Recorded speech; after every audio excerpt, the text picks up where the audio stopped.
முள்ளங்கியில் omelette try பண்ணியிருக்கீங்களாங்க? செம்ம சூப்பராக இருக்குங்க. இதுதான் ஃபஸ்ட் டைம் ட்ரை பண்ணுறேன். சுத்தமாக அந்த முள்ளங்கியோட வாசமே இல்லைங்க.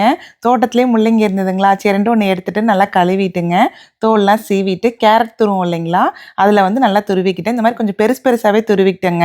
அதுக்கப்புறம் ஸ்க்வீஸ் பண்ணோம்னா அதில் இருக்க தண்ணியெலாம் கொஞ்சம் வந்துடும்.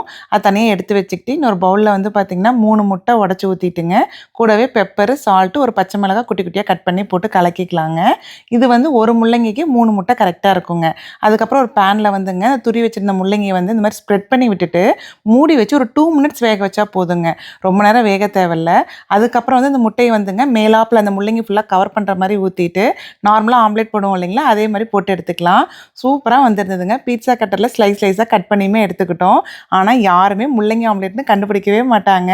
என்னோட குட்டியுமே சாப்பிட்டு செம்ம சூப்பராக இருக்குன்னாங்க. ரொம்ப நல்லா இருந்தது, ஹெல்த்தியுமே கூட. கண்டிப்பாக நீங்களும் ட்ரை பண்ணி பாருங்கள்.